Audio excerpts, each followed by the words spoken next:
am here with the creators of the new Image OGN due out spring, right? Yeah, March. March of 2019. Little girls. We have Sarah deLaine and Nicholas Aflleje. And so let's talk about sort of the genesis of the book. Whose idea was this initially? How did you guys get paired up? How did the book come together? That's actually fun because what happened is she was almost as a joke saying, I really wish somebody would make me a book that would cater to my strengths as an artist, and she was joking about it, and for whatever reason I thought that would actually be a really fun idea to do, like to have that as a limitation or a obstruction. Like a starting point. Right, yeah. So I had to think about what you really enjoyed drawing and everything, and then I wrote a story on that, and then I gave it to you like, oh, I was joking. I'm like, well, if you want it, you can still. No, I definitely did. I was really excited because it was a whole graphic novel, and it was just, that was my sort of first jump into comics, and we just went for it. That's my bad. Yeah. A whole graphic novel's kind of. I think that's just how I do things too. So jump right in. So what would you say are your strengths as an artist? What were the things you were looking for in a book that Nicholas was able to provide? I think that I like drawing animals and places and Details. That was details, yes. Very detail oriented in your art, yeah. And there are definitely interesting places and a lot of animals in it, besides just the two main characters, the two girls that are. Yeah. There's a great amount, a great depth of Ethiopian animals and folklore-ish type animals as well in it. Yeah. And creepy things, because apparently I draw creepy things, and the more I draw, the more I realize that they get kind of spooky. I don't know. Yeah, you've accidentally found that you just do horror art, as we've said, even though you didn't know that's what you loved. Yeah. I thought I would be a little bit more kind of, pop sensibilities or something, but then it came out as scary. So meat-eating fairies and I love kaiju mantises and zombies now. Manti? Yeah, I was thinking, I couldn't figure out. I don't know. We'll go with either. Yeah. Manti. I like manti. Yes. We'll fix it in post. Fix it in post. Yeah. So for those that aren't aware of what the book's about, give us sort of the elevator pitch of what the book is.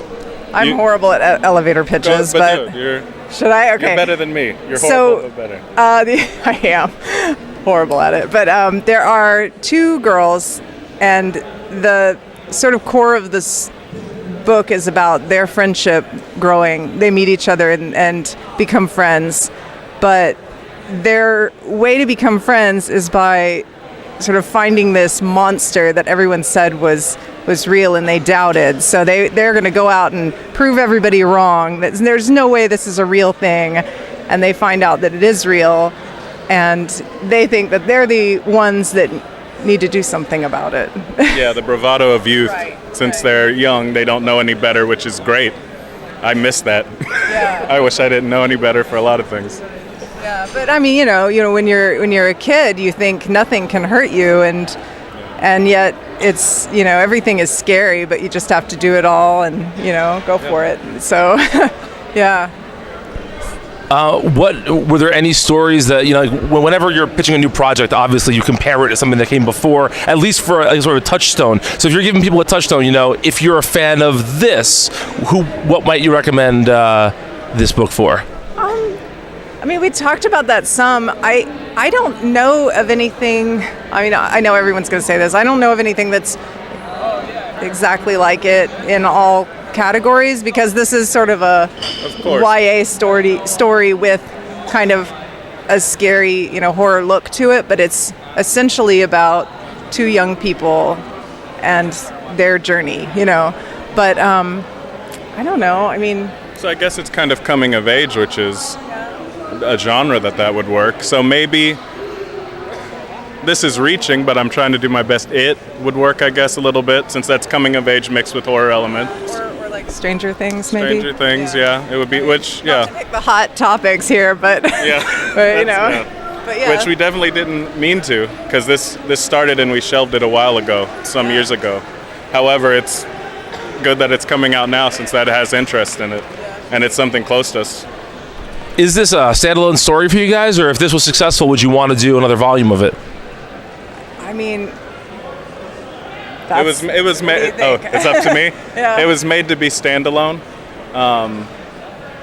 I couldn't see. I mean, I could, but it would feel right now that it would be stretching. I think if I did, it works as a standalone story right now, and I really like how it's encapsulated the way that it is right now. Yeah, we actually both really love the graphic novel as a format, and I think when I first started really getting into comics, a couple of them were graphic novels, and that was very kind of moving to me as like this format. It's a book, and I loved that, and I think that you made the story to fit that format. Yeah, because you love stuff like A Tale of One Bad Rat, which was very just one story. Yeah, or like Bone, Well, that's serialized, although though. it was, That's heavy it was, serialized. but when you read that whole thing, it just kind of worked. Yeah. That's how I read it anyway. So, Yeah.